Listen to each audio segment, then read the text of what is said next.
قالوا وما هن يا رسول الله قال الشرك بالله والسحر وقتل النفس التي حرم الله إلا بالحق وأكل الربا وأكل مال اليتيم إلا بالحق والتولي يوم الزحف وقذف المحصنات المؤمنات الغافلات أو كما قال عليه الصلاة والسلام اللهم صل على محمد وعلى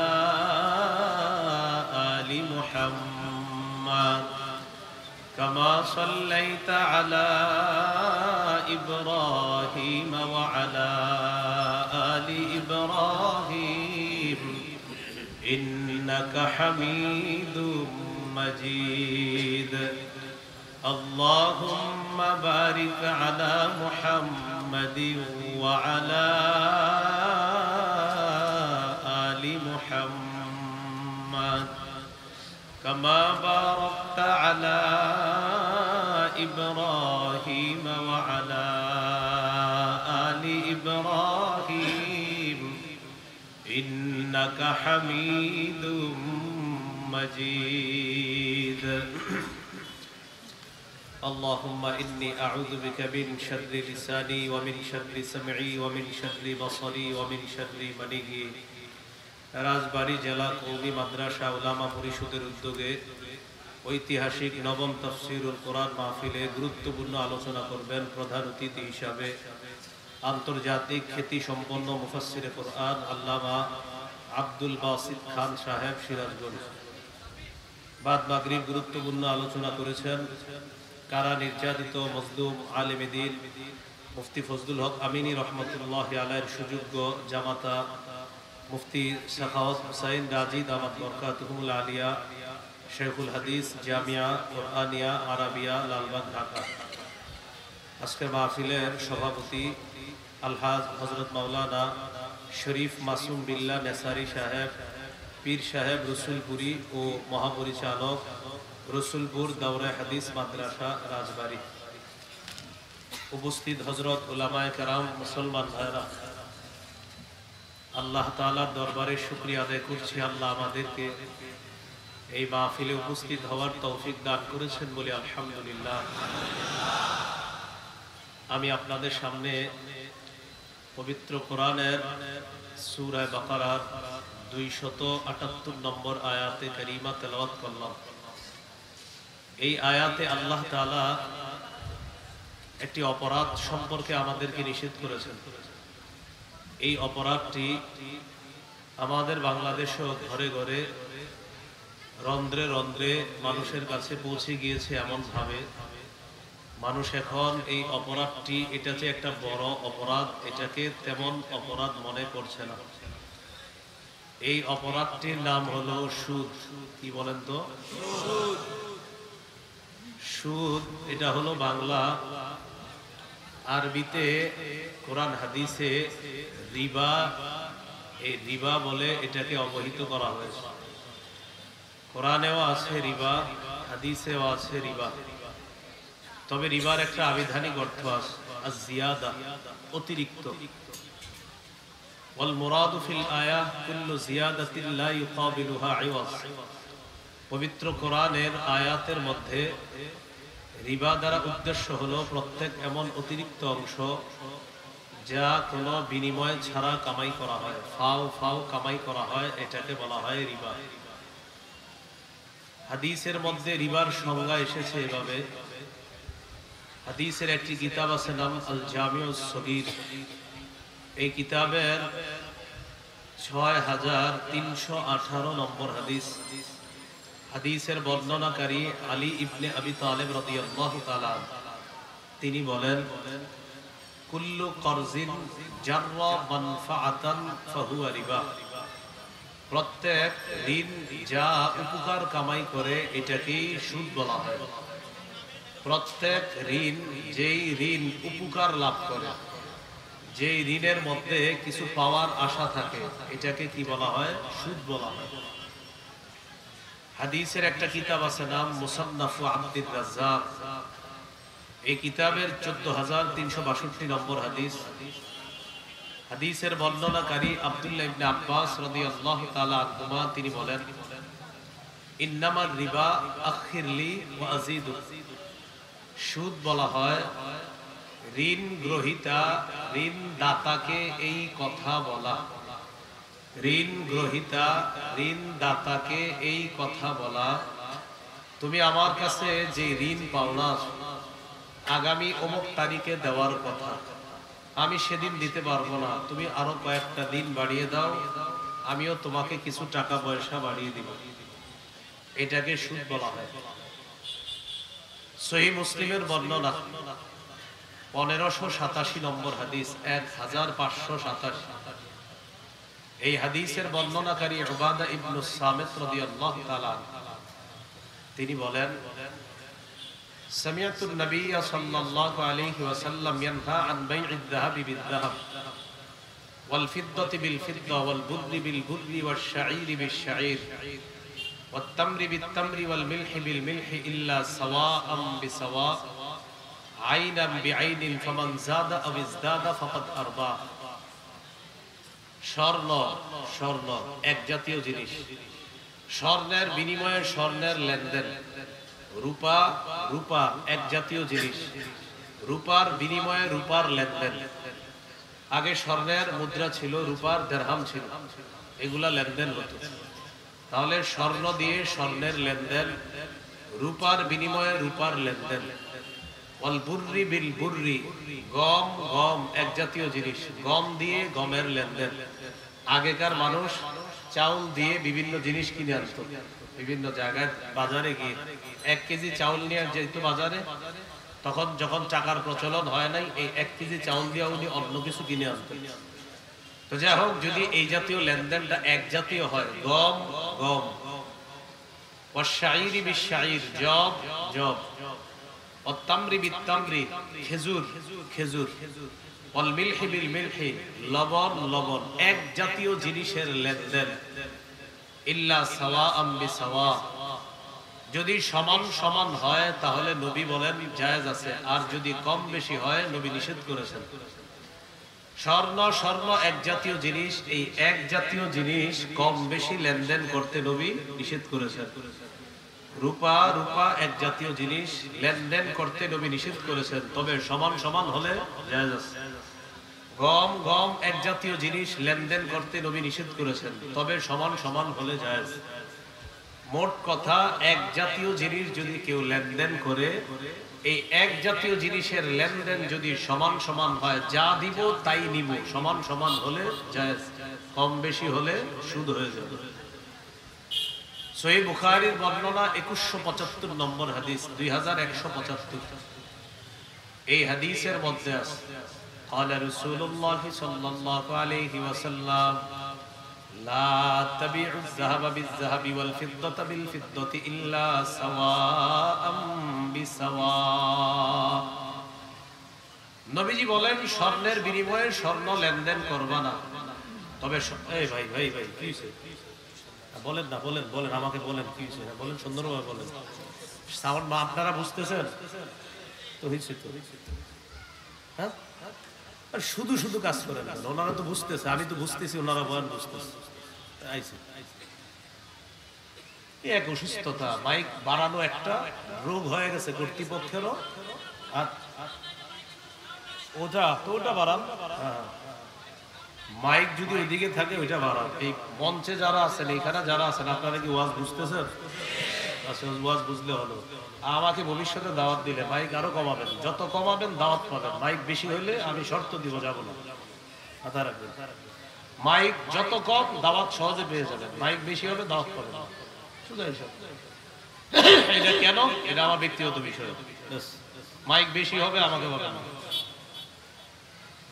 এটা একদম আলাদা বিষয়। সবাই বলে যে মাইক আরো বাড়ান, আরো বাড়ান, 50টা 100টা করেন। আমি বলবো মাইক যদি 6টা হয় আরো আগে পাবেন। কেন? কেন জবাব আমার কাছে কখনো গেলে নিয়ে আসবেন এবং এটা পেশ করবেন, দেখবেন আমি সঠিক না অন্যরা সঠিক। খালাস। সহিহ বুখারীর বর্ণনা 2175 নম্বর হাদিস। রাসূলুল্লাহ সাল্লাল্লাহু আলাইহি সাল্লাম বলেন, স্বর্ণের বিনিময়ে স্বর্ণ বিক্রি করবা না, রূপার বিনিময়ে রূপা বিক্রি করবা না, তবে সমান সমান হলে বিক্রি করবা। এরপরে নবী বলেন, নবিউজ যাহাবা বিল ফিদ্দা ওয়াল ফিদ্দাতা বিজ যাহাবি কাইফা শিতুম, স্বর্ণের বিনিময়ে রূপা, রূপার বিনিময়ে স্বর্ণ, যেভাবে মন চায় বিক্রি করো। যেহেতু আলাদা জিনিস, স্বর্ণ আর রূপা দুইটা আলাদা, এই আলাদা জিনিসে আপনারা যেভাবে মন চায়, নবী বলছেন এটা বিক্রি করা যাবে। কিন্তু এক জাতীয় জিনিস, এটা যদি কম বেশি হয় সুদ হয়ে যাবে। তাহলে বলেন তো, আমি আপনাকে 20 টাকা ঋণ দিলাম, 21 টাকা শর্ত করলাম, সুদ হলো কয় টাকা? 1 টাকা সুদ হলো। এখন আপনি যদি বুদ্ধি করে আমাকে 21 টাকার 1 টাকা করে কয়েন দেন, 21 টাকা নিলেন, 20 টাকার নোট, আর কয়েন দিলেন 21 টাকা, 1 টাকার কয়েন, যে আমি তো আপনারে 20 টাকার নোট আনছি ঋণ, এখন আমি পরিশোধ করব 21টা 1 টাকার কয়েন দিয়ে। তো 21টা 1 টাকার কয়েনে কত হয়? 21 টাকা। এটা হবে বাটপারি আর ধোঁকাবাজি। কারণ কয়েনের উপরে লেখা থাকে 1 টাকা, 5 টাকার সিকির উপরে লেখা থাকে 5 টাকা। তাহলে টাকার বিনিময়ে টাকা কম বেশি যদি কেউ শর্ত করে, এটা সুদ হয়ে যাবে। আল্লাহ আমাদেরকে হেফাজত করে। সহিহ মুসলিমের বর্ণনা 2840 নম্বর হাদিস, মাদ্রাসার পাঠ্যপুস্তক অনুসারে 1218 নম্বর হাদিস। মাদ্রাসার পাঠ্যপুস্তক অনুসারে মোট হাদিস সংখ্যা হবে 3033টা, আর আপনাদের পকেটের ওস্তাদ অনুযায়ী হাদিসের নাম্বারটা হবে 2840 নম্বর হাদিস। মোট হাদিস সংখ্যা হবে 7453টা। এই হাদিসের মধ্যে আছে, قال رسول الله صلى الله عليه وسلم ألا كل شيء من أمر الجاهلية تحت قدمي موضوع। রাসূলুল্লাহ সাল্লাল্লাহু আলাইহি সাল্লাম বলেন, জাহিলি যুগের যত কুপ্রথা আছে সব আমার দুই পায়ের নিচে, সব বাতিল। জাহিলি যুগের যত কুপ্রথা আছে সব আমার দুই পায়ের নিচে, সব বাতিল। ওয়ারিবাল জাহিলিয়াতি মাউদুউন, সুদ প্রথা এটা জাহিলি যুগের প্রথা, সুদ প্রথা এটাও আমার দুই পায়ের নিচে, এটাও বাতিল। তাহলে নবীজি বললেন, জাহিলি যুগের যত কুপ্রথা সব আমার দুই পায়ের নিচে, এগুলা বাতিল। জাহিলি যুগের সুদ প্রথা এটাও বাতিল। আমাদের মস্তিষ্কের মধ্যে বর্তমান প্রযুক্তির নামে অথবা আধুনিক ইসলামের নামে আমাদের মাথায়ও জাহিলিয়ত ঢুকে দেওয়া হচ্ছে। জাহিলিয়ত এমন পর্যায়ে গিয়ে পড়ছে, এখন ইসলামের লেভেল দিয়ে ভিতরে জাহিলিয়তের কাজ কারবার। দরজার সামনে, দেয়ালের সামনে লেখা আছে, দেখবেন আহাল্লাল্লাহুল বাইআ ওয়া হাররামার রিবা, আল্লাহ ব্যবসাকে হালাল করেছেন, সুদকে হারাম করেছেন। কত সুন্দর কথা, ভিতরে গিয়ে দেখবেন সব সুদের কারবার। হলো কি বিষয়টা? জাহিলিয়ত মাথায় গোবরের মতো এমন ঢুকছে। এখন আপনি সুদের ব্যাপারে কিছু বলবেন, আপনারা অনেকে বলবে একটু কৌশলী হওয়ার চেষ্টা করেন। কি বলবে আপনাকে? একটু কৌশলী হওয়ার চেষ্টা করেন। এমন একটা সময় আসবে যখন আপনি কেউ জিনা করবে, তাকে বলবেন ভাই জিনা করেন না, বলবে একটু কৌশলী হওয়ার চেষ্টা করেন। অপেক্ষায় থাকেন এরকম কৌশল, এই কৌশলী হওয়ার চেষ্টা করেন। আমাদের দেশ চলতেছে দুই শব্দ দিয়ে, দালাল আর দুলাল। একদল অপরাধ করবে, তার নাম হবে দুলাল, সেম কাজ অন্যরা করবে, এটার নাম হবে দালাল। একই অপরাধ বরং আরো ভয়ঙ্কর অপরাধ করবে একদল, তার অবস্থান হবে যে আমি কৌশলগত দুলাল। ঠিক আরেকজন অত বড় অপরাধও করবে না, সামান্য কিছু করলে বলবে তাকে দালাল। আর একটা হলো কৌশলগত দুলাল, আর একটা হলো দালাল। কিন্তু আপনি দেখবেন কৌশলগত দুলাল না, অপরাধের মাত্রা এত ভয়ঙ্কর যেটা আপনি কল্পনা করতে পারবেন না। কিন্তু ওই যে মাথায় গোবর ঢুকায় দিচ্ছে, এই জন্য আপনারা দালাল নামক দুলাল যারা আছে তাদেরকে বেশি আদর করেন, প্রকৃত ভালো মানুষগুলাকে আপনাদের দালাল মনে করেন। এটা মস্তিষ্ক প্রসূত এক অসুস্থতা। বুঝবেন বুঝবেন, এই অসুস্থতা আরো বুঝে আসবে। ৭২ পরবর্তী ইতিহাস ভালো করে পড়বেন, তাহলে সব বুঝে আসবে। আল্লাহ আমাদেরকে বুঝার তৌফিক দান করুন। বলছিলাম, ইসলাম, মুসলমান ইত্যাদি নাম দিয়ে ভয়ঙ্কর ধরনের অপরাধ হবে, কিন্তু আপনার লেভেল লাগাবে ইসলাম। আল্লাহ আমাদেরকে হেফাজত করুন। রাসূল সাল্লাল্লাহু আলাইহি সাল্লাম বললেন, জাহিলি যুগের যত কুপ্রথা আছে, সুদ প্রথা, এগুলা বাতিল। এবার আসি আমরা সূরা বাকারার ২৭৮ নম্বর আয়াত, আল্লাহ কেন নাজিল করলেন? এই নাজিলের প্রেক্ষাপটটা একটু মন দিয়ে শোনেন। মক্কার দুইটা গোত্র ছিল, এক গোত্রের নাম সাকিফ, আরেক গোত্রের নাম মাখজুমি। সাকিফ গোত্র ঋণ দিছে মাখজুমি গোত্রকে। এই শর্তে ঋণ দিয়েছে মাখজুমি গোত্রকে যে তোমরা যখন ঋণ পরিশোধ করবা তখন সুদ সহ পরিশোধ করবা। মক্কার দুটি গোত্র, তারা মুসলমান না, দুটোটা গোত্রই অমুসলিম। সাকিফ গোত্র অমুসলিম, মাখজুমি গোত্র অমুসলিম। এই অমুসলিম এক গোত্র আরেক অমুসলিম গোত্রকে ঋণ দিয়েছে এই শর্তে সুদ দিবা। ফালাম্মা জাআল ইসলাম ওয়া দাখালু ফি, ইসলামের দাওয়াত আসার পর এই দুই গোত্র কালিমা পড়ে মুসলমান হয়েছে। মুসলমান হওয়ার পর তলাবাত সাকিফুন আন তা'খুযা মিনহুম, সাকিফ গোত্র মাখজুমি গোত্রের কাছে বকেয়া পাওনা চাইতেছে। কোনটা? ওই যে তোমাদের কাছে আমরা টাকা পাইতাম, সুদ সহ ওই বকেয়া পাওনাটা পরিশোধ করো। পুরা বয়ানটা বুঝে থাকলে বলেন তো, সুদি লেনদেন কি মুসলমান হওয়ার পরে হয়েছে না আগে? আর সুদ চাইতেছে কখন? মুসলমান হওয়ার আগে না পরে? তাহলে আজীব ঘটনা বইটা গেল। নব মুসলমান দুই দল নব মুসলিম, এক দল সুদ চায়, আরেক দল নব মুসলিমের কাছে। মাখজুমি গোত্র যারা আছে তারা জবাব দিল, লা নুআদ্দির রিবা ফিল ইসলাম, ইসলামের মধ্যে আমরা সুদ দিব না। কি বললেন? ইসলামের মধ্যে আমরা সুদ দিব না। এই কথা বলার পর কাতাবা আত্তাব ইবনে আসিদ নাইবু মক্কা ইলা রাসূলিল্লাহি সাল্লাল্লাহু আলাইহি ওয়াসাল্লাম, মক্কার নায়েব দায়িত্বশীল রাসূল সাল্লাল্লাহু আলাইহি সাল্লামের কাছে চিঠি লিখলেন। চিঠির মধ্যে নবীজিকে জানানো হলো, ইয়া রাসূলুল্লাহ, মক্কার দুটি গোত্র, একদল হলো সাকিফ, আরেক দল হলো মাখজুমি, এই দুই গোত্রের মাঝে সুদি কারবার হয়েছে।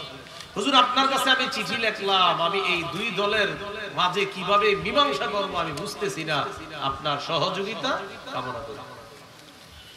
তো এই কথা বলার পর রাসূল সাল্লাল্লাহু আলাইহি সাল্লামকে চিঠি পড়ে শোনানো হলো। রাসূলুল্লাহ সাল্লাল্লাহু আলাইহি সাল্লাম যখন চিঠি পড়ে শোনানো হলো, ওই মুহূর্তে আল্লাহ তাআলা সূরা বাকারার 278 নম্বর আয়াত নাযিল করেছেন। আয়াতের মধ্যে আল্লাহ বলেন, ইয়া আইয়ুহাল্লাযীনা আমানুত্তাকুল্লাহ ওয়া যারু মা বাকিয়া মিনার রিবা ইন কুনতুম মুমিনিন। হে ঈমানদারগণ, তোমরা আল্লাহকে ভয় করো, আর যদি তোমরা প্রকৃত মুমিন হও সুদের কারবার ছেড়ে দাও। আপনার নাম কি?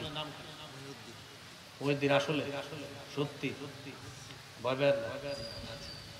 ওনার নাম মুহিউদ্দিন, ওনার বাসার পাশে গেছি আমি, তো আমি চিনি ওনার নাম মুহিউদ্দিন। আমি গিয়ে বললাম, মুহিউদ্দিন ভাই বাইরে আছেন, কথা তার মানে আমি চিনি উনি মুহিউদ্দিন ভাই, এটা মুহিউদ্দিন ভাইয়ের বাড়ি। আমি ডাইকা বললাম, মুহিউদ্দিন ভাই এই শুনলাম আপনি এটা করছেন, আপনি যদি আসলে মুহিউদ্দিন ভাই হন আজকে থেকে আর এটা করবেন না। তাহলে মুহিউদ্দিন ভাইকে মুহিউদ্দিন ভাই বলে ডাক দিয়ে বললাম, আপনি যদি আসলে মুহিউদ্দিন ভাই হন এটা করবেন। এই বাংলাটা বুঝছেন সবাই? আল্লাহ তাআলা বলেন, হে ঈমানদারগণ, আমাদের পরিচয় কি বলছে? কি বলছে? পরে বলতেছে, যদি আসলে মুমিন হও সুদের কারবার ছাড়ো। হে ঈমানদারগণ, যদি আসলে মুমিন হও সুদের কারবার। এখন আপনারা কি আসলে মুমিন? মাঠে কি জি বলছে যে দুই তিনজন, এই তিনজনই আছেন? চিন্তা করছেন? আল্লাহ তাআলা বলছে, হে ঈমানদারগণ, তার মানে আল্লাহ আমাদের নাম বলেই ডাক দিয়েছে, হে ঈমানদার। জি আল্লাহ বলেন, তোমরা আসলে মুমিন? জি আল্লাহ। ও, সুদের কারবার ছাড়ো। চুপ হয়ে গেলাম। আল্লাহ বললেন, হে ঈমানদারগণ, জি আল্লাহ। আসলে মুমিন? জি। তো সুদের কারবার ছাড়ো। চুপ। এই জন্য আল্লাহ বলেন, হে ঈমানদারগণ, তোমরা আল্লাহকে ভয় করো, আর যদি সত্যি মুমিন হও সুদের কারবার ছেড়ে দাও। এখন আমি সামনে যে আলোচনাগুলো করব, আমি আপনাদের কাছে একটা করজোড়ে আবদার করব, সুদের আলোচনাটা করার সময় অনেকের এমন হতে পারে যে আপনি জানেন পাশের ভাইটা সুদ খায়, আপনি মেহেরবানি করে পাশের কারো দিকে তাকাবেন না, সাবধান। না না না না, এদিকে তাকান, হাসির বিষয় না। আসলেই পাশে কারো দিকে তাকাবেন না। যদি আপনি জানেনও যে এই জায়গায় কেউ এরকম অপরাধে আছে, আল্লাহর হস্তে আপনি তাকে অন্যের সামনে লজ্জিত করবেন না। এটা প্রথম কথা। দ্বিতীয় কথা হলো, এই জায়গায় যারা আছেন শ্রোতারা, তাদের মধ্যে যদি এই অপরাধে কেউ জড়িয়ে থাকেন, আপনি আমার পুরো বয়ানটা শোনেন। বয়ান শোনার পর এরপরে আপনি বালিশে মাথা লাগাবেন। আমরা দোয়া করি আল্লাহ যেন আজকে আপনাকে ফিরিয়ে আনে। এটা দ্বিতীয় কথা। তৃতীয়, যারা এই অপরাধে জড়িয়ে নাই, আপনারা ওয়াজটা শুনে যতটুকু মনে থাকবে অন্য আরো 10 জনকে যারা এই অপরাধে জড়িয়ে আছে তাদেরকে জানিয়ে দিবেন। তাহলে আমরা আলোচনাটা শুনবো। এখানে আমরা এই অপরাধে জড়িয়ে থাকলেও আলোচনাটা শুনবো, কিন্তু কেউ কারো দিকে তাকানোর প্রয়োজন নাই। প্রত্যেকে এই নিয়তে শুনবো যে আল্লাহ, আমি তো খাই না, ভবিষ্যতে যেন না খায়। আল্লাহ, এই মাঠে যদি এরকম অপরাধী কেউ থাকে, আপনি ওই ভাইকেও হেফাজত করুন। বাস এরকম নিয়ত করুন। তো আল্লাহ তাআলা আয়াত নাজিল করলেন, হে ঈমানদারগণ, যদি তোমরা মুমিন হও, সুদের কারবার ছেড়ে দাও। এই আয়াত নাজিল হওয়ার পর রাসূলুল্লাহ সাল্লাল্লাহু আলাইহি সাল্লাম আয়াতের বিষয়বস্তু পাঠায়া দিলেন মক্কায়, যে তাদেরকে গিয়ে জানায়া দাও যদি তারা মুমিন হয়, সুদের কারবার যেন ছেড়ে দেয়। মক্কার নতুন মুসলমানদেরকে জানানো হলো, আল্লাহ বলছেন যদি তোমরা সুদের কারবার করো তাহলে সুদের কারবার ছেড়ে দাও, যদি মুমিন হও আর সুদ খাইবা না।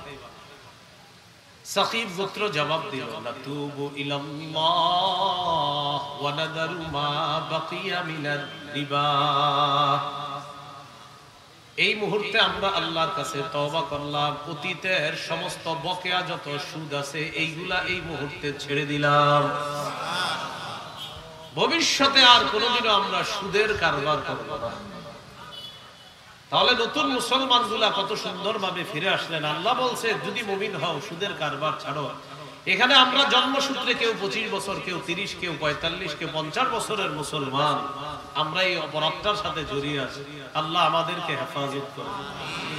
সমাজে কিছু সুদ আছে, এই সুদটাকে বলা হয় গন্ডি সুদ, চক্রবৃদ্ধি সুদ, বিভিন্ন এলাকায় বিভিন্ন নাম। এই সুদটা সিস্টেম এমন, আগামী শনিবারে টাকা দিবা, না হইলে রবিবার হলে 100 বাড়বে, সোম হলে আরেকশো, এরকম একটা সুদ আছে। আরেকটা সুদ এমন, 100 টাকা আপনার কাছ থেকে ঋণ নিবে, 10 টাকা সুদ। ও আবার এই 100 টাকা আরেক জায়গায় 120 টাকায় সুদে লাগে, সে আবার আরেক জায়গায় 130 টাকায় সুদে লাগে। এই জাতীয় একটা সুদের সিস্টেম আছে। আল্লাহ তাআলা এই জাতীয় চক্রাকারে বৃদ্ধি করে সুদ খাওয়া থেকেও আমাদেরকে হেফাজত করে। সূরা আলী ইমরানের 130 নম্বর আয়াতে আল্লাহ বলেন, ইয়া আইয়ুহাল্লাযীনা আমানু লা তাকুলুর রিবা আযআফাম মুদাআফা। হে ঈমানদারগণ, তোমরা চক্রাকারে বৃদ্ধি করে সুদ খেও না, বহু গুণে বৃদ্ধি করে তোমরা সুদ খেও না। সূরা বাকারা 276 নম্বর আয়াতে আল্লাহ বলেন, ইয়ামহাকুল্লাহুর রিবা ওয়া ইউরবিস সাদাকাত। আল্লাহ সুদকে মিটায়া দেয়, সদকা আল্লাহ বাড়ায় দেয়। আল্লাহ সুদকে মিটায়া দেয়, সদকা আল্লাহ বাড়ায় দেয়। সূরা রুমের 39 নম্বর আয়াতে আল্লাহ তাআলা বলেন, ওয়া মা আতাইতুম মির রিবাল ইয়ারবুয়া ফি আমওয়ালিন নাস ফালা ইয়ারবু ইনদাল্লাহ। আল্লাহ তাআলা বলেন, যে সুদ তোমরা মানুষকে দাও, মানুষের সম্পদ যেন বেড়ে যায়। এই সুদ তোমরা মানুষকে দাও, এই সুদ তোমাদের চোখে যদিও বেড়ে যায়, আল্লাহ বলেন ফালা ইয়ারবু ইনদাল্লাহ, আল্লাহর কাছে এটা বাড়ে না। যেই সুদ তোমরা মানুষকে দাও পাওয়ার আশায়, এই সুদ আল্লাহর কাছে বাড়ে না। ওয়া মা আতাইতুম মিন যাকাতিন তুরিদুনা ওয়াজহাল্লাহ। যেই যাকাত তোমরা মানুষকে দাও আল্লাহকে খুশি করার জন্য, আমি আল্লাহ ঘোষণা করলাম, ফাউলাইকা হুমুল মুদঈফুন। তারা যাকাত দেওয়ার মাধ্যমে তাদের সম্পদ বহু গুণে তারা বৃদ্ধি করে। এখন একটা গুরুত্বপূর্ণ বিষয় বুঝেন, বাস্তবিক অর্থে সুদ দিলে টাকা আমাদের চোখে কি আসলে কমে না বাড়ে? বাড়ে। আর যাকাত দিলে আমাদের চোখে টাকা বাড়ে না কমে? কমে। 40 ভাগের 1 ভাগ যাকাত দিলে 1 ভাগ কমে গেল। 100 টাকায় 2.5 টাকা যাকাত দিলে 97.5 টাকা আর আছে, 97.5 টাকার পর 2.5 টাকা আর আপনার নাই। এটা আমাদের চোখে দেখা যায়। এখন আমার সাথে একটু বলেন আমাদের চোখে সুদ বাড়ে, আল্লাহর কাছে কমে। আমাদের চোখে যাকাত কমে, আল্লাহর কাছে বাড়ে। আল্লাহর কথাই চূড়ান্ত সত্য কথা, আল্লাহর কথা চূড়ান্ত সত্য কথা। বিসমিল্লাহ। আল্লাহুম্মা লাকাল হামদু ওয়া লাকাশ শুকর। তাহলে আমাদের চোখে সুদ বাড়ে, আল্লাহ তাআলা বলে কমে। আমাদের চোখে যাকাত কমে, আল্লাহ বলে বাড়ে। আর আল্লাহর কথাই সত্য কথা। এই হলো আজকের আলোচনার ভূমিকা। মূল আলোচনাটা এখন শুরু করব। এইখান থেকে মন দিয়ে শোনেন, যতগুলা মনে থাকে এতগুলা আরেকজনকে আপনারা জানিয়ে দিবেন। সুদ খাইলে সমস্যা কোথায়? সুদ খাইলে অনেকগুলা ক্ষতি আছে, এর মধ্যে আমি 16টা সমস্যা আলোচনা করব। বলেন কয়টা? 1 নম্বর সমস্যা, যারা সুদ খায় হারাম জানার পরেও তারা যেন আজকে থেকে আল্লাহ আর নবীর বিরুদ্ধে যুদ্ধ করার জন্য তৈরি হয়। আল্লাহ আর নবীর বিরুদ্ধে যুদ্ধের জন্য তারা যেন তৈরি হয়, প্রস্তুত হয়। সূরা বাকারার 279 নম্বর আয়াতে আল্লাহ বলেন, فَإِن لَّمْ تَفْعَلُوا فَأْذَنُوا بِحَرْبٍ مِّنَ اللَّهِ وَرَسُولِهِ।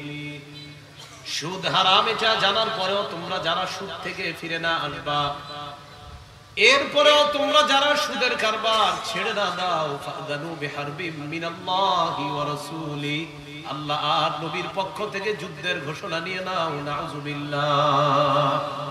সুদ হারাম জানার পরেও তোমরা যারা সুদ না ছাড়বা, আমার পক্ষ থেকে আর নবীর পক্ষ থেকে যুদ্ধের ঘোষণা নিয়ে নাও। আব্দুল্লাহ ইবনে আব্বাস রাদিয়াল্লাহু তাআলা আনহুমা এই আয়াতের ব্যাখ্যায় বলেন, ইউকালু লিআকিলির রিবা ইয়াউমাল কিয়ামাতি খুসসিলাহাকা লিল হার। সুদখোরকে কিয়ামতের ময়দানে বলা হবে, ও সুদখোর, তুমি তোমার অস্ত্র নাও আমি আল্লাহর সাথে লড়াই করার জন্য। কিয়ামতের ময়দানে আমি যদি পারতাম এই অপরাধে যারা জড়িত আছে তাদের কাছে কাছে গিয়ে যদি পায়ে ধরে ধরে বলতে পারতাম, ভাই কিয়ামতের মাঠে আল্লাহ বলবে, ও সুদখোর, তুমি তোমার অস্ত্র নাও, আমি আল্লাহর সাথে তুমি যুদ্ধ করবা, আসো আমার সাথে যুদ্ধ করবা কিয়ামতের মাঠে। এটা আল্লাহ বলেন, এটা বলবে আল্লাহ সুদখোর। এ হলো 1 নাম্বার গজব।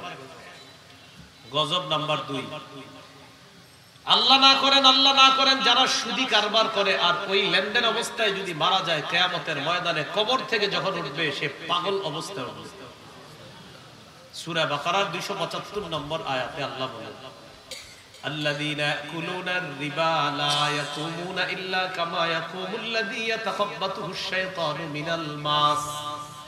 আল্লাহ তাআলা বলেন, যারা সুদ খায় তারা কবর থেকে এমন অবস্থায় উঠবে দেখলে মনে হবে শয়তানের স্পর্শে তারা পাগল হয়ে গেছে। যালিকা বিআন্নাহুম ক্বালু ইন্নামাল বাইউ মিসলুর রিবা। তারা দুনিয়ার মধ্যে বলতো ব্যবসা সুদের মতো। তারা যুক্তি দেয় ব্যবসা লাভ হয়, সুদেও লাভ হয়, এটা যুক্তি দেয়। ব্যবসার লাভ হলো মাথার ঘাম পায়ে ফেলা লাভ, সুদের লাভ হলো অন্যের রক্ত চোষা লাভ। দুইটা এক হলো কি? ব্যবসায়ী 6 মাস মাছ চাষ করে, এরপর বেচারা আধার খাওয়ায়, টাকাগুলা খালি হিসাব করে রাখে, টেনশন করে এখন মাছগুলো আমি উঠাবো যাত্রাবাড়ি পাঠাবো ঢাকার, আহারে কি পরিমাণ লাভ পামু নাকি পামু না, কতটুকু পামু, বেচারা টেনশনের শেষ থাকে না। একজন ব্যবসায়ী মুরগির খামার আছে তার, এই বেচারা একটা মুরগি মারা গেলে তার টেনশনের শেষ থাকে না। ব্যবসায়ী মাস শেষে তার হিসাব মিলায়, কর্মচারীর বেতন, বিদ্যুৎ বিল, সব বিল দেওয়ার পর এরপর তার লভ্যাংশের আশা করা যায়। সুদখোর 25 দিন পর্যন্ত টাস খেলায়, জুয়া খেলায়, বিড়ি সিগারেট খায়, 26 তারিখে ফোন দিয়ে বলে, মনে আসেনি আগামী 1 তারিখে কিন্তু দিতে হবে, 2 তারিখ হয়ে গেলে টাকা কিন্তু বেড়ে যাবে। এটা হলো সুদখোরের লভ্যাংশ। ব্যবসায়ী মাথার ঘাম পায়ে ফেলে একটা মাস, 6টা মাস, 1 বছর, এরপর কিছু লাভ আল্লাহর কাছে কামনা করে। সুদখোর সিগারেট বিড়ি খেয়ে এরপর আরেকজনকে ফোন দেয়, টাকা না পাইলে কিন্তু রবিবারে বাড়বে, রবি না হলে সোমবারে আরো বাড়বে। একটা হলো পায়ে পায়ে ঘাম ফেলা, আরেকটা হলো অন্যের রক্ত চোষা লাভ। 2 লাভ কিভাবে এক হবে? এটা হারাম। এজন্য গরিবে সুদ খায়, এটার নাম হয় সুদ। ধনীরাও খায়, এটার নাম ইন্টারেস্ট। কি নাম বলেন তো? অনেক কোট প্যান্ট টাই পরা লোক সুদ খায়, আসছে এলাকায়, আসার পরে আপনি দেখলেন বিরাট গাড়ি, সুন্দর দামি গাড়িতে আসছে। স্যার মাশাআল্লাহ গাড়িটা কিনছেন না? হ্যাঁ, ওই যে গত মাসে তোমার ভালো কিছু লভ্যাংশ এসেছে, প্রফিট এসেছে 1 করোড়। 1 করোড় বলার পরে বলে কি 50 লাখ হলো তোমার মূল প্রফিটটা, আর উইথ ইন্টারেস্ট 50 লাখ। 50 লাখ হলো তোমার, এভাবে বলে আপনার 50 লাখ, এটা হলো তোমার মূল প্রফিট, আর হলো তোমার 50 লাখ উইথ ইন্টারেস্ট। তো আপনি ইংরেজি সেটা মনে করতেছেন স্যারের ব্যবসাটা আরে না জানি কত বড় ব্যবসা। এখানে স্যার আপনারে বুঝাইলো উনি লাভ পাইছে 50 লাখ, সুদ পাইছে 50 লাখ। গামছা দিয়ে মুইসা টেবিলটা পরে কয় স্যার বসেন, একটু এলাকার দিকে খেয়াল রাখেন। তো স্যারে কিন্তু আপনার ইংরেজিতে বলছে উইথ ইন্টারেস্ট হলো তোমার 50 লাখ, এটা হলো উইথ ইন্টারেস্ট। তো আপনি ইংরেজি শুনে ভাবছেন কি ও মাশাআল্লাহ অনেক বড় ব্যবসায়ী। গরিব মানুষ এটার নাম হয় সুদ, ধনী মানুষের নাম হয় ইন্টারেস্ট, একই কথা। আল্লাহ হেফাজত করুন। গজব নাম্বার 3, এই আমার দিকে তাকান, 3 নাম্বারটা দেখেন। কিয়ামতের মাঠে সুদখোর যখন উঠবে, মনে হবে তার গলাটা কেউ চাপ দিয়ে ধরে তাকে শ্বাসরোধ করে হত্যা করতে চায়। হা হা করতে করতে কিয়ামতের মাঠে সুদখোর উঠবে। এটা 3 নাম্বার। উমদাতুত তাফসীর 1 নম্বর খণ্ড 330 নম্বর পৃষ্ঠা। আব্দুল্লাহ ইবনে আব্বাস রাদিয়াল্লাহু তাআলা আনহুমার বর্ণনা, তিনি বলেন আকিলুর রিবা ইউবআসু ইয়াউমাল কিয়ামাতি মাজনুনান ইউখদা।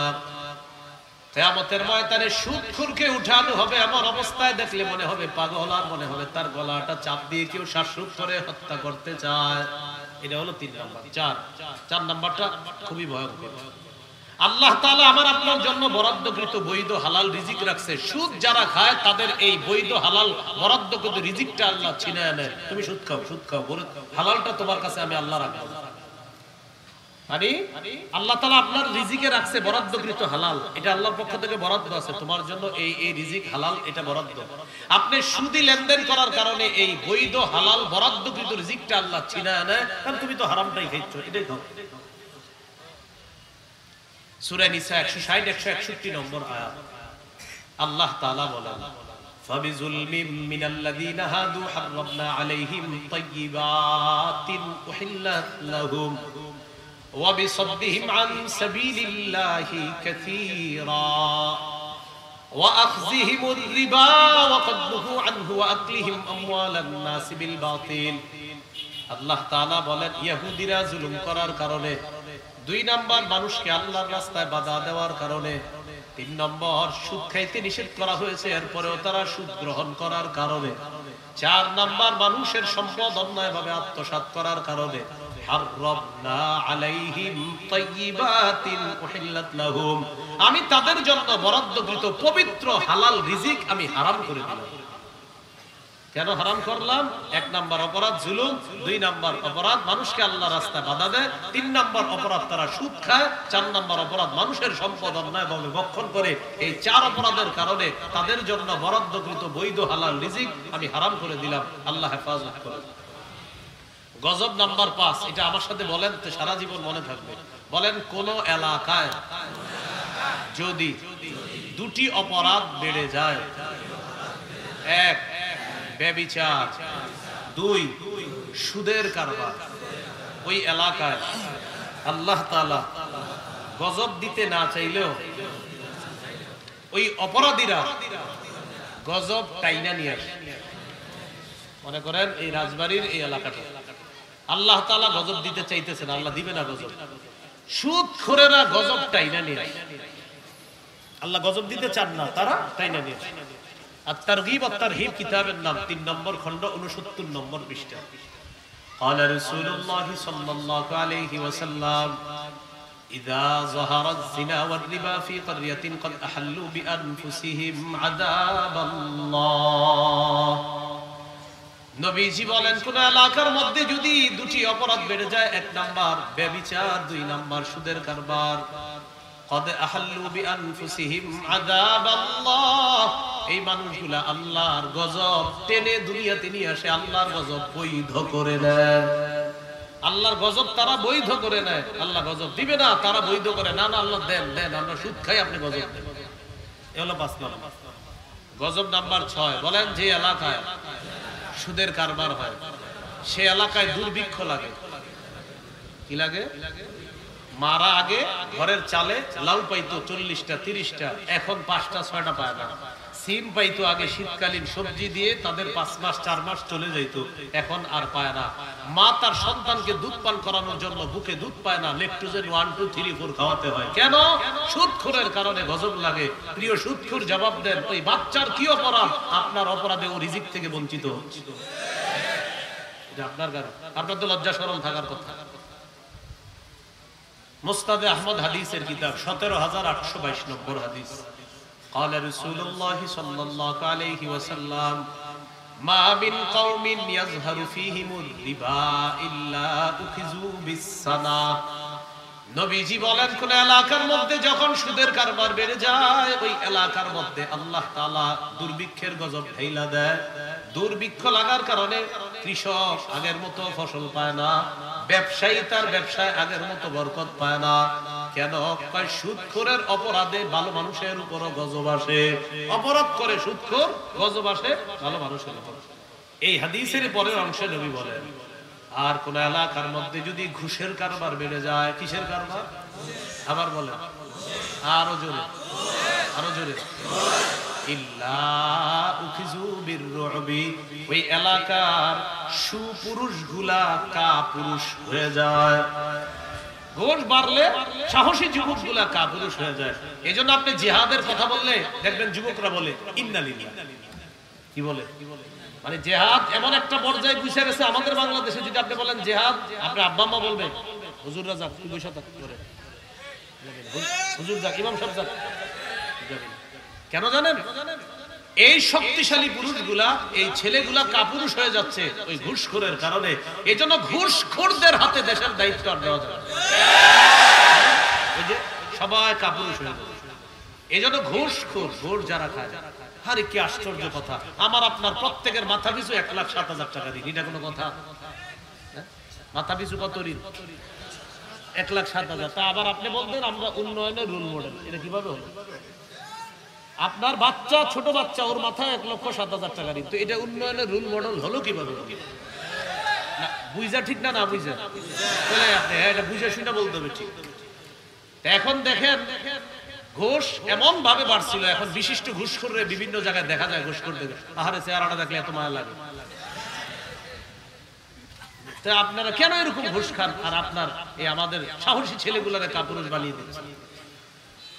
এখন আমাদের কাজ হলো সুদখোর আর ঘুষখোর, এদেরকে চিহ্নিত করতে হবে। চিহ্নিত করে বলতে হবে প্রিয় সুদখোর আর প্রিয় ঘুষখোর, আপনার কারণে গজব আসে আর আপনার কারণে আমরা দিন দিন শক্তি হারিয়ে ফেলছি। আল্লাহর রাস্তে আপনারা দুইজনে অপরাধ ছেড়ে দেন, আমাদেরকে বাঁচান, অথবা আমগো এই দেশটা ছেড়ে চলে যান।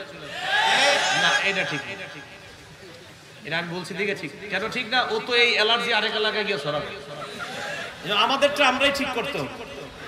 আল্লাহ বুঝার তৌফিক দান করুন। কত নাম্বার গজব বলো? গজব নাম্বার 7। যারা সুদ খায় আর এই সুদি লেনদেন করা অবস্থায় যদি মারা যায়, পেটের মধ্যে কিয়ামত পর্যন্ত সাপ নিয়ে থাকবে, আর কিয়ামতের মাঠে তো তার বিচার এখনো বাকি আছে। ইবনে মাজার বর্ণনা 2273 নম্বর হাদিস। আবু হুরায়রা রাদিয়াল্লাহু তাআলা আনহুর বর্ণনা। তিনি বলেন, قال رسول الله صلى الله عليه وسلم أتيت ليلة أسري بي على قوم بطونهم كالبيوت। নবীজি বলেন, মেরাজের রাতে একদল মানুষের পাশ দিয়ে আমি গেলাম। এই মানুষগুলার দিকে তাকায় দেখলাম তাদের পেটগুলা বিশাল বড়, বাড়ির মতো পেটগুলা, বাড়ির মতো। ফিহা আল হাইয়াত, পেটের মধ্যে সাপ, তুরাবিন খারিজি বুতুনিহিম, তুরা সাপগুলা দেখা যায়। মিন খারিজি বুতুনিহিম, পেটের বাহির থেকে সাপ দেখা যায়। আমি প্রশ্ন করলাম, মান হাউলাই ইয়া জিবরিল, জিবরিল এরা কারা? জিবরিল আমিন জবাব দেয়, হাউলাই আকালাতুর রিবা ইয়া রাসূলুল্লাহ। হুজুর এরা হলো সুদখোর, কিয়ামত পর্যন্ত তাদের পেটে এই সাপ থাকবে। প্রিয় বাবারা, প্রিয় চাচারা, প্রিয় সমবয়সীরা, আল্লাহর রাস্তে অপরাধটার সাথে জড়িয়ে থাকেন না। এটা পরবর্তী প্রজন্মকে আপনি অনেক বিপদের মধ্যে ফেলে যাচ্ছে। এই অপরাধটা আপনি করবেন না। গজব নাম্বার 8। মা আছে কাদের? মা, আমারও আম্মা আছে। আল্লাহ আমার আম্মা সহ সকলের আম্মা যারা বেঁচে আছেন হায়াতে তৈয়বা দান করুন, আর যাদের বাবা বেঁচে আছে তাদেরকে হায়াতে তৈয়বা দান করুন। 8 নাম্বার গজব, সুদ খাওয়া, আপন মায়ের সাথে ব্যভিচার করা। ইবনে মাজাহ 2274 2275 এই দুই হাদিসের মধ্যে আছে আর রিবা সাবউনা হুবা। পরের বর্ণনায় আর রিবা সালাসাতু ওয়া সাবউনা হুবা, সুদের গুনাহের 73টা শাখা অথবা সুদের গুনাহের 70টা শাখা। আইসারুহা আইয়ান কিহার রাজুলু উম্মা, সর্বনিম্ন শাখা হলো কোন সন্তান তার আপন মাকে বিয়ে করা, এর মানে ওই মায়ের সাথে ব্যভিচার করা, নাউজুবিল্লাহ। এইজন্য মা যারা আমার বয়ান শুনছেন সন্তানকে বলেন তুই সুদ খাইস না, স্ত্রী যে আছেন স্বামীকে বলেন আপনি সুদ খায়েন না, ছেলে মেয়ে যারা আছেন বাবাকে বলেন আব্বা সুদ খায়েন না। প্রিয় যুবক ভাইয়েরা, আপনি আপনার আব্বাকে বুঝান আব্বা আপনি সুদের টাকায় আমাকে গেঞ্জি প্যান্ট পাঞ্জাবি মাসে মাসে দিতে হবে না, হালাল টাকায় পারলে ঈদে শুধু কিছু দিলে হবে, সেটাও যদি না পারেন হালাল টাকায় সেটাও দেওয়া লাগবে না।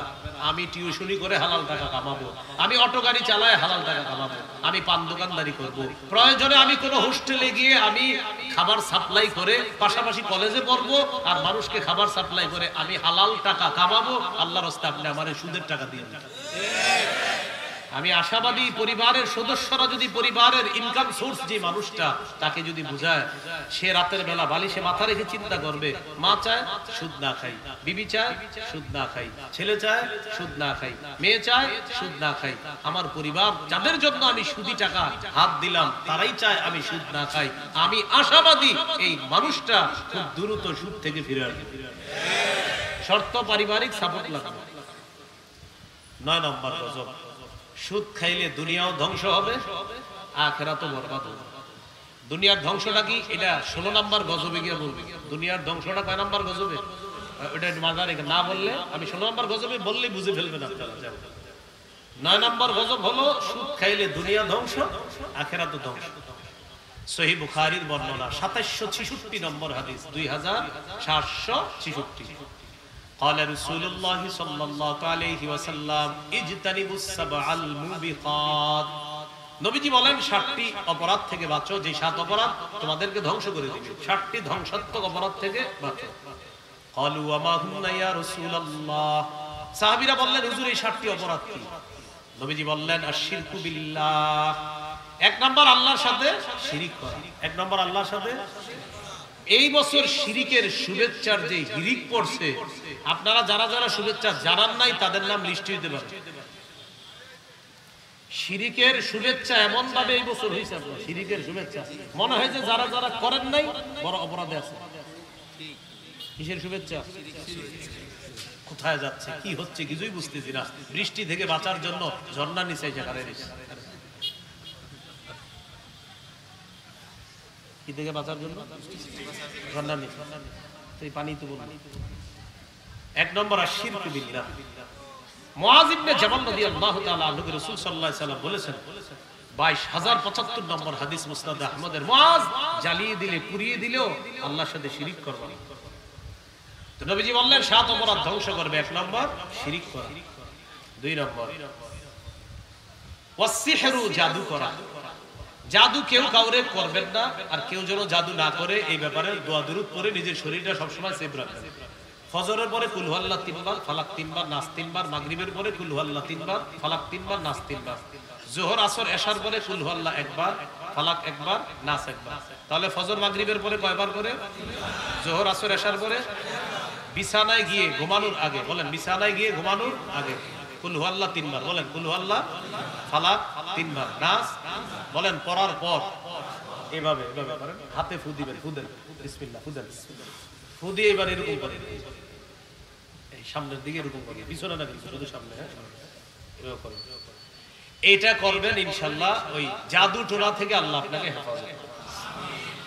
তাহলে 1 নাম্বার শিরিক করা, 2 নাম্বার জাদু করা, 3 নাম্বার ওয়াকাতলুন নাফসিল্লাতী হারামাল্লাহু ইল্লা বিল হক, অন্যায় ভাবে কাউকে হত্যা করা।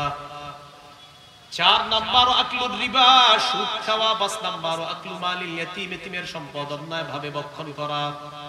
6 নাম্বার তাওয়াল্লি ইয়াউমাজ জাহফি, জিহাদের ময়দান থেকে পলায়ন করা।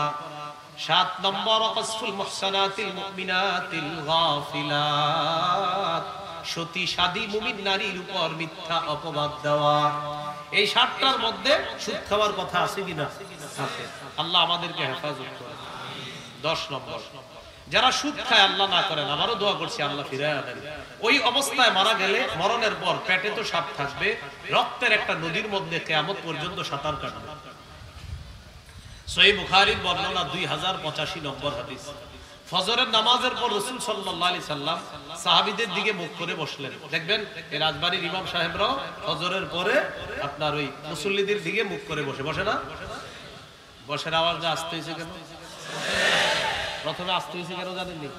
অনেকে টেনশনে পড়ে গেছে, হুজুর ফজরের পর ইমাম সাহেব কি ঘুমায় না বসে না দাঁড়ায় না দক্ষিণে না উত্তরে, আমরা তো জানি না, এজন্য আমরা কিচ্ছু বলিনি। এতক্ষণ আপনারা কত সুন্দর বললেন, আমি যখন বললাম ফজরের পর ইমাম সাহেব বসে না, জি মানে জি কেন জানেন তো? অনেকে হুজুর আমি তো ফজরে যাই না মুসি, বাকি আমি আশাবাদী যারা যান না আপনারা ঘরে পড়েন, এতটুকু আশা আছে, বাকিটা আল্লাহ জানে। আচ্ছা, তো ফজরের পর রাসূল সাল্লাল্লাহু আলাইহি সাল্লাম সাহাবীদের দিকে ফিরে বসার পর নবীজি বললেন, আচ্ছা তোমরা কি কেউ কোনো স্বপ্ন দেখছো কালকে? সাহাবীরা চুপচাপ, তার মানে গতকালকে কেউ কোনো স্বপ্ন দেখেনি। রাসূলুল্লাহ সাল্লাল্লাহু আলাইহি সাল্লাম বললেন, রাআইতুল লাইলাতা রাজুলাইন, গত রাতে এই দুই ব্যক্তি আমার কাছে আসছে, একজন ডান বাহুতে ধরছে আর একজন বাম বাহুতে ধরছে, আমার দুই পাশে ধরার পর আমাকে উঠাইছে, উঠানোর পর ফাখরাজানি ইলা আরদিন মুকদ্দাসা, একটা পবিত্র জমিনের দিকে আমাকে নিয়ে যায়। ইনতালাকনা হাত্তা আতাইনা আলা নাহরিন মিন দাম, যাইতে যাইতে একটা নদীর কাছে গেলাম, নদীর মধ্যে তাকায় দেখি রক্ত আর রক্ত। নদীর মধ্যে তাকাইলাম, তাকায় দেখি ফিহি রাজুলুন কাইম, নদীর মাঝখানে এক ব্যক্তি দাঁড়িয়ে আছে। বুখারীর অন্য বর্ণনায় আছে সাবিহুন ইয়াসবাহ, এক ব্যক্তি সাঁতার কাটে নদীর মাঝখানে। ওয়া আলা ওয়াসতিন নাহরি রাজুলুন বাইনা ইয়াদাইহি হিজারা, নদীর কিনারায় এক ব্যক্তি দাঁড়িয়ে আছে, তার সামনে পাথর আর পাথর। ফাআকবালার রাজুলুল্লাযী ফিন নাহরি, নদীর মাঝখানের লোকটা নদীর কিনারায় যাওয়ার জন্য রওনা করছে, সাঁতার কাটতেছে। ফাইদা আরাদা আইয়াকুজা, যখন এই নদীর কিনারায় যাইতে চায়, রাবাল্লাযী আলা ওয়াসতিন নাহরি বিহাজারিন ফিহি, নদীর কিনারার লোকটা একটা পাথর নেয় আর সাঁতারকারীর মুখ বরাবর মারে। ফাআলকামাহু হাজারা, ভাতের লোকমা যেমন আপনার মুখে আমার মুখে উঠায় দেওয়া হয়, এইভাবে পাথরটা তার মুখের ভিতর ঢুকিয়ে দেওয়া হবে। পাথর লাগা মাত্র রদ্দাহু হাইসু কানা, এক আঘাতে লোকটা আবার নদীর মাঝখানে চলে যাবে, এক আঘাত আবার নদীর মাঝখানে। নবীজি বলেন, আমি অবাক হয়ে তাকিয়ে রইলাম, ঘটনা কুল্লামা আরাদা আইয়াকুজা রাবা বিহাজারিন ফিহি, যতবার বের হতে চায় ততবার পাথরের আঘাত খায়। আমি প্রশ্ন করলাম, জিবরিল এটা কে? জিবরিল আমিন জবাব দিলেন, আল্লাযী রাআইতাহু ফিন নাহরি আকিলুর রিবা, যারা আপনি নদীতে সাঁতার কাটতে দেখলেন এটা হলো সুদখোর, কিয়ামত পর্যন্ত সাঁতার কাটবে, কিয়ামতের আগে নদীর কিনারায় বসতে পারবে। এই হলো 10 নাম্বার। গজব নাম্বার 11, বলেন যে সুদ দেয়, যে সুদ নেয়, যে সুদের কারবার লেখে, এটা 3 বার কর। এটা যে সুদের কারবার লেখে 3 বার কর, আবার কর, আরো জোরে কর, আবার কর, আবার কর, আরো জোরে বলেন। কলেজ ভার্সিটিতে যারা পড়েন তারা আরো জোরে বলেন। কি লেখে?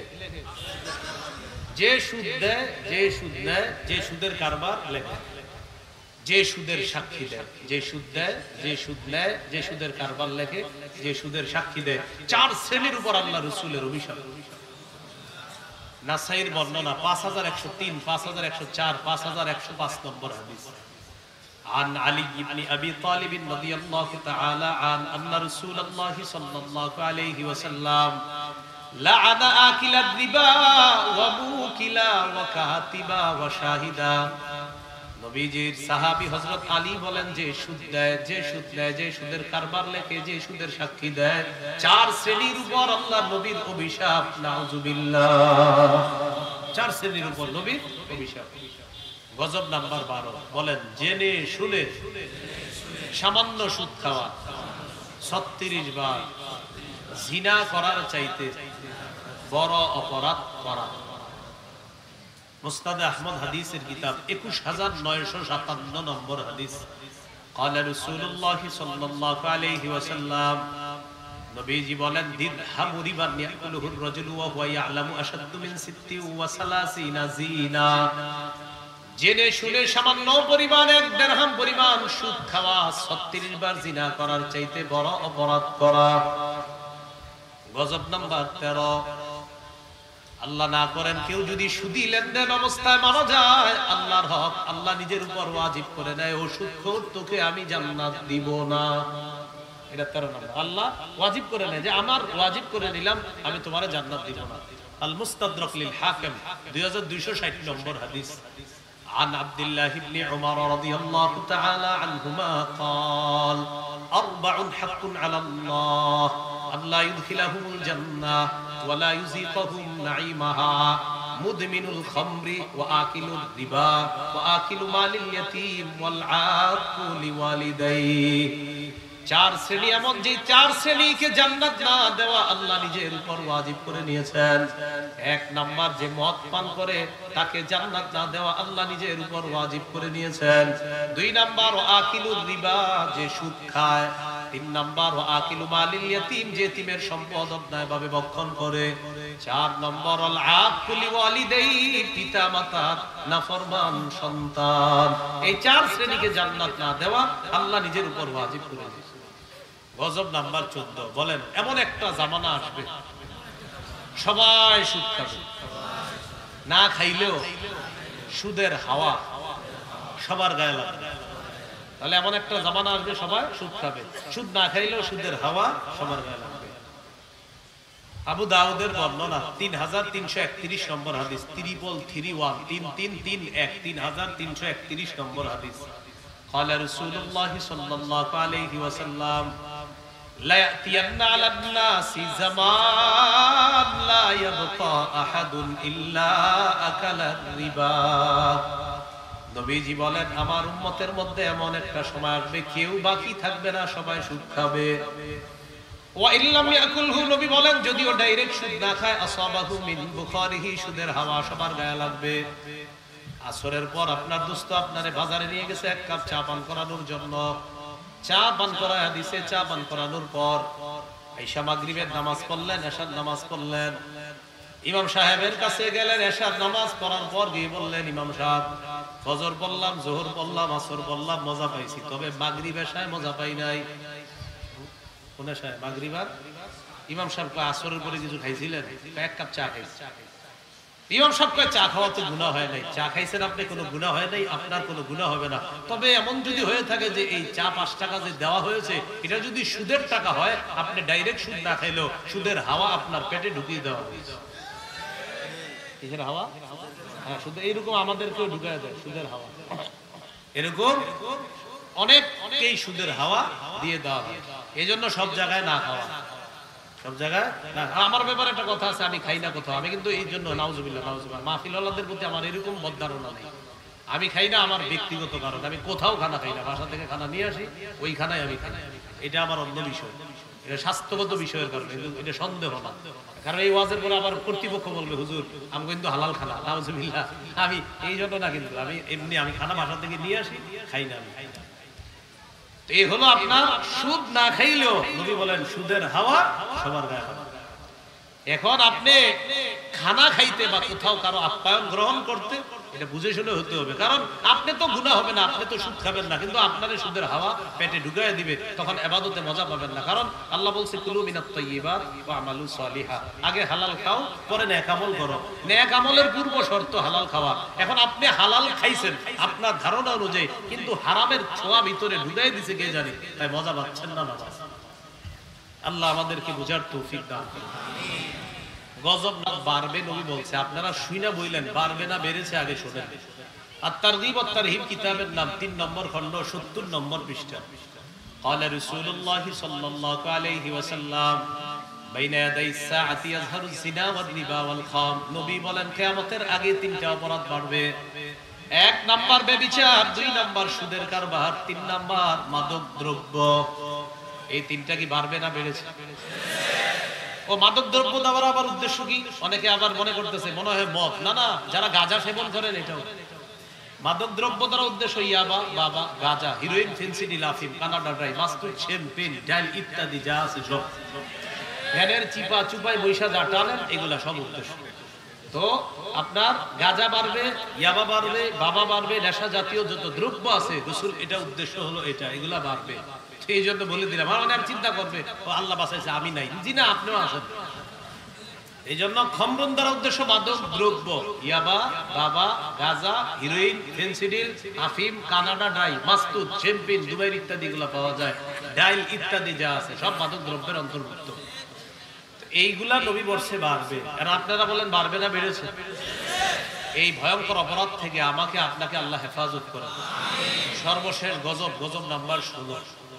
বলেন আমার সাথে, সুদের শেষ পরিণতি ভিক্ষা করা। সুদের শেষ পরিণতি কি? বলেন। যাকাতের শেষ পরিণতি ধনী হওয়া। যার প্রমাণ বলেন আফগানিস্তান।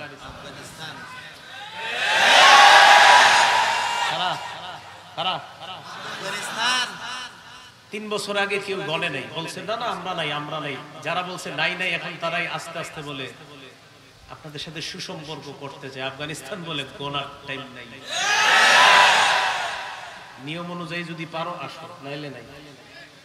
নারীরা রাস্তায় নামছিল আফগানিস্তানে। কেন, কি কারণে নামছো? আমাদের চাকরি দরকার, টাকা পয়সা দরকার। আচ্ছা, পর্দার সহিত চাকরি করবা, আগে কত বেতন পাই থাকো এত, এখন পর্দার সহিত করবা ডাবল বেতন দিবে, আটকাইতে পারবে না। আগে হারাম খাইতা, জি কত টাকা পাইতা এত, ঠিক আছে হালাল ভাবে ব্যবসা শুরু করো, আগের চেয়ে ডাবল দিন। আগে চাকরি করে কত পাইতা এত, হারাম চাকরি, এটা ছেড়ে দাও। তাহলে আমার কি হবে? আসো হালাল চাকরি দিয়ে দিই। সরকার হালাল চাকরি দিয়ে ডাবল বেতন দিচ্ছে। এই জন্য বাংলাদেশ এখনো সুদ ভিত্তিক রাষ্ট্র আমাদের দেশ। এই জন্য ওই যে মাথা পিছু 1,07,000 ভিক্ষা, সুদ ভিত্তিক রাষ্ট্র, এই জন্য ভিক্ষা। যাকাত ভিত্তিক রাষ্ট্র হলে আমাদের বাংলাদেশের ধনীরা যদি 1 বছর যাকাত দেয়, পরের বছর সুদ বলবে প্রিয় যাকাত তুমি ভালো থেকো, আমি বিদায় নিই। 1 বছর যদি ধনীরা সঠিকভাবে শুধু 1 বছর যাকাত দেয়, কি বলবে? সুদ বলবে প্রিয় যাকাত তুমি ভালো থেকো, আশা, হতাশা, নিরাশা, ভালোবাসা, আশার বাংলা, সোনার বাংলা নামে আমি ছিলাম, আর আমি থাকবো না, তুমি ভালো থাকো। এটা বলবে সুদে। এই জন্য দেশ হতে হবে জাকাত ভিত্তিক। যদি এটা মুসলিম কান্ট্রি হয়, দেশে 90% যদি মুসলমান, আর এটা যদি মুসলিম কান্ট্রি হয় তো এটা জাকাত ভিত্তিক হতে হবে।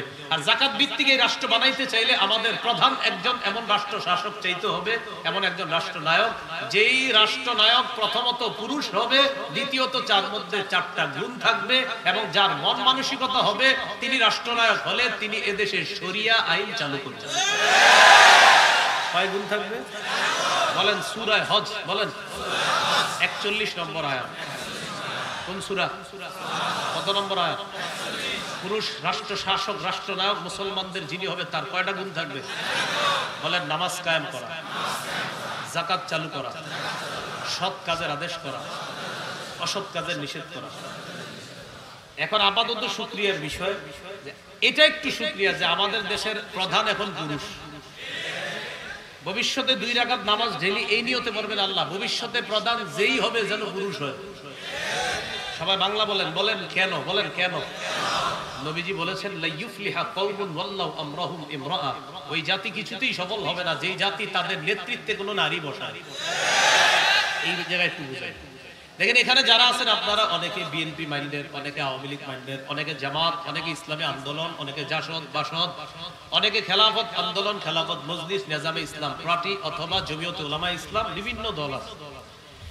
প্রথমত আমাদের একটা দাবি থাকবে, বিএনপি যারা তারা হয়তো অলরেডি তাদের প্রধান কোন পুরুষকেই তারা ভাবতেছে, তাদের কর্মকাণ্ডে মনে হচ্ছে তারা প্রধান একজন পুরুষকে ভাবতেছে। আওয়ামী লীগের রাজনৈতিক ভবিষ্যৎ কি হবে এটা রাষ্ট্র জানে, রাষ্ট্র সিদ্ধান্ত দিবে কি হবে। যদি তাদের রাজনৈতিক ভবিষ্যতে এই দেশে রাজনীতি করে তারা, এটা রাষ্ট্র জানে করবে কিনা। করলে আমরা বলবো আপনারাও একজন পুরুষ মাথায় রাখেন। জাতীয় পার্টি 2 দল, এক দলের পুরুষ আছে, আরেক দলের মহিলা। আমরা বলবো যে ওনারাও তারা একটা পুরুষ প্রধান করুক। আর আলহামদুলিল্লাহ ইসলামী দল নামে যতগুলা দল আছে তাদের সবার প্রধান পুরুষ আছে। এজন্য আমরা আশাবাদী ভবিষ্যতে একজন ইসলামী শাসক হয় না। তাহলে প্রথমত পুরুষ, বলেন প্রথমত, আরো জোরে, আরো জোরে। কেন বলেন? সফলতার প্রথম ধাপ এটা কি? পুরুষ হতে হবে প্রধান, এটা হলো সফলতার প্রথম। আপনি যদি উন্নতি করতে চান তো প্রথম কথা হলো পুরুষ হতে হবে। দ্বিতীয় কথা হলো শরিয়া আইন হতে হবে। কি আইন? আর শরিয়া আইন যিনি চালু করবে কয় গুণওয়ালা? নামাজ কায়েম করবে, যাকাত চালু করবে, সৎ কাজের আদেশ করবে, অসৎ কাজে নেই। তাহলে সুদের শেষ পরিণতি, বলেন সুদের শেষ পরিণতি এটা আপনি যদি এখানে আমরা জোশের সাথে বলতেছি, এটা আপনি পার্সোনালি বুঝাইতে হবে সবাইকে। দেখেন সবাই একটু বুঝেন এটা এইভাবে, ওলামা হযরতরা আছেন, আশা করি আপনারাও বুঝান। যে ব্যক্তি সুদ নেয় আমাদের চোখে সে ধনী হয়ে যাচ্ছে, আর 100টা মানুষ গরিব হয়ে যাচ্ছে, কারণ উনি সুদ নিচ্ছে 100 জনের কাছে। তাহলে একজন ধনী হচ্ছে আর 100 জন গরিব হয়ে যাচ্ছে। আর যাকাত দিলে দেখেন ধনী যাকাত দেয়, যাকাত দিলে গরিবেও বড় লোক হয়। বলেন বলেন, ধনী দেয় গরিবকে, গরিব পেয়ে ধনী হয়। সুদ নেয় গরিবে আরো গরিব হয়, যাকাত দেয় গরিবে ধনী হয়। তাহলে কি হলো? সুদ নেয়, নেওয়ার কারণে গরিব আরো গরিব হয়। ওই যে ভিক্ষা শেষ। নবী আমার কথা হলো কি জানেন, আমি আপনি মানি না মানি, বুঝি না বুঝি, নবীর কথা সত্য। তাহলে যিনি সুদ দিচ্ছে আরো 100 জনকে ফকির বানাচ্ছে, আর ধনী মানুষ যাকাত দিচ্ছে আর গরিবকে ধনী বানাচ্ছে। আল্লাহ আমাদেরকে বুঝার তৌফিক দান করুন।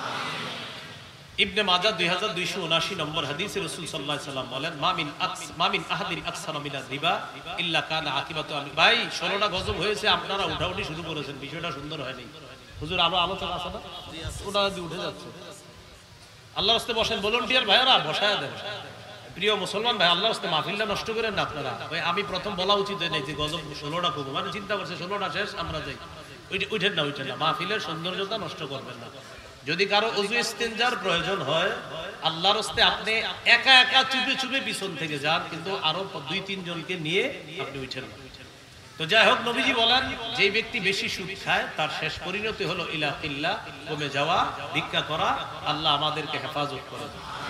সর্বশেষ একটা কথা, এটা আপনারা কল্পনাও করতে পারেন নাই, হুজুর সর্বশেষ আপনি এই কথাটা বইলা যাবেন, এটা আমরা ধারণা করি না। এটা একটু শুনে, আমি আপনার জমি দিলাম 1 ঘন্টা জমি, কয় ঘন্টা? 1 বছরের জন্য। কয় বছর? 1 বছরের জন্য দিছি, 1 লাখ টাকা আপনার কাছ থেকে নিছি। 1 বছর এই জমি আপনার কাছে রাখলাম, 1 বছর পর 1 লক্ষ টাকা দিয়ে দিলাম, জমি ফেরত দিলেন। এই তো এই 1 বছর খায়নি চাষাবাদ করে। বলেন সুদ। এটা কি? হ্যাঁ হ্যাঁ বলেন সবাই, কি? একটা নিয়ম শিখেন, বলেন বন্ধকি। আরো জোরে বলেন, বন্ধকি বস্তু দিয়ে উপকৃত হওয়া জায়েজ নাই। আবার বন্ধকি বস্তু দিয়ে উপকৃত হওয়া জায়েজ নাই। তাহলে জমি বন্ধক রাখলাম, বন্ধকি জিনিসের নাম কি? জমি। বলেন বন্ধকি জিনিসের নাম কি? জমি। এই বন্ধকি জিনিস দিয়ে উপকৃত হলে এটা সুদ হয়ে যাবে। আব্দুল্লাহ ইবনে মাসউদ রাদিয়াল্লাহু তাআলা আনহুর কাছে এক ব্যক্তি আসছে, আসার পর বললেন, ইন্নী আসলাফতু রাজুলান 500 দিরহামিন ওয়া রাহানানি ফারাসা। এক ব্যক্তিকে আমি 500 দিরহাম ঋণ দিছি, তিনি আমার কাছে একটা ঘোড়া বন্ধক রাখছে। ঋণ কয় দিরহাম? 500, বন্ধক রাখছে কি? ঘোড়া। আব্দুল্লাহ ইবনে মাসউদ রাদিয়াল্লাহু তাআলা আনহু বললেন, তাহলে আগে আমরা হই, বন্ধকি জিনিসের নামটা কি? ঘোড়া। হ্যাঁ, বন্ধকি জিনিসের নাম কি? ইবনে মাসউদ বললেন, তুমি যদি ঘোড়ার উপরে ওঠো অথবা কাউকে উঠাও, সুদ হবে। এই ঘোড়া বন্ধকি জিনিস, এটার উপর চড়তে পারবা না, কাউকে চড়াইতে পারবা না। যদি চড়ো বা চড়াও, এটা সুদ হয়ে যাবে। আল্লাহ আমাদেরকে হেফাজত করেন। তাহলে আমরা এই জাতীয় অপরাধটা করব না। করবেনটা কি? বলেন ভাড়া দিব। জমি ভাড়া দিবেন 1 বছরের জন্য, যে আপনারে এই জমিটা ভাড়া দিলাম, 1 বছর চাষাবাদ করবেন, 1 বছর পর আমার জমি নিয়ে দিব, টাকা আর ফেরত পাবেন না। কত? 10,000, 15-20,000 যা ভাড়া আসে আমি ভাড়া দিব আপনাকে, টাকা আর ফেরত পাবেন না, জমি ফেরত দিয়ে দিবেন। মনে থাকবেন ইনশাআল্লাহ। আল্লাহ তাআলা আমাদের সকলকে যে কথাগুলো বললাম, ভাই ভাই উঠেন না, কথাগুলো বললাম বলতে ওটা শুরু। আচ্ছা, আপনারা যারা সামনে বসা কিছু শিখছেন, 2 হাত তুলে দেখেন সবাই। আপনি মুরব্বী বসে, হ্যাঁ সবাই সবাই সামনে 2 হাত তোলেন, এইভাবে টান টান করে 2 হাত তোলেন। আচ্ছা মাশাআল্লাহ, যারা দাঁড়িয়ে আছেন তারাও তোলেন, যদি সত্যি শিখে থাকেন তোলেন। হাত নামায়, আমি নামাইছি বলে নামায় না। শিখছেন? আরো জোরে বলেন। সবাই কিছু শিখছেন? তাহলে আমি কিছু শিখাইছি, এই জন্য আমি এই দাবিতে বলতেছি, হাত নামায় না। আমি উঠার পরে একজন উঠবেন না। হ্যাঁ, হাত উঠে রাখেন। যেহেতু আপনারা শিখছেন আর আমি শিখাইছি, তাহলে দাবি হলো যে আপনাদের সাথে আমার একটা ভালোবাসা তৈরি হয়ে গেছে। মাশাআল্লাহ, কিছু আমরা শিখছি। দুই হাতগুলা কম দেখা যাচ্ছে, যেহেতু দুই দল মিলে কিছু শিখতে পারছি। আল্লাহর রাস্তে আমি উঠার পরে আমার এই মহব্বতের ভাইগুলো, আল্লাহ উঠবে না, আল্লাহ আপনি সাক্ষী আছেন। আর যারা যারা হাত তুলে রাখছে আমার সাথে, আল্লাহ সবার সাথে আপনি জান্নাতে দেখা করায় দিন। এই শর্তে যে আমি উঠার পরে কেউ উঠবে না, এটাও আল্লাহরে বলে দিলাম, তাহলে আপনারা উঠবেন না। আসসালামু আলাইকুম। আলহামদুলিল্লাহ, আমাদের আজকের প্রধান বক্তা এখনই উঠতে চলে আসছে, বসে উনি যে পিছনে বসেছিলেন। আজকের প্রধান আকর্ষণ, প্রধান বক্তা, আন্তর্জাতিক খ্যাতি সম্পন্ন মুফাসসিরে কোরআন আল্লামা আব্দুল বাসেত খান। আল্লামা আব্দুল বাসেত খান, কেউ উঠবেন না, বসেন বসেন।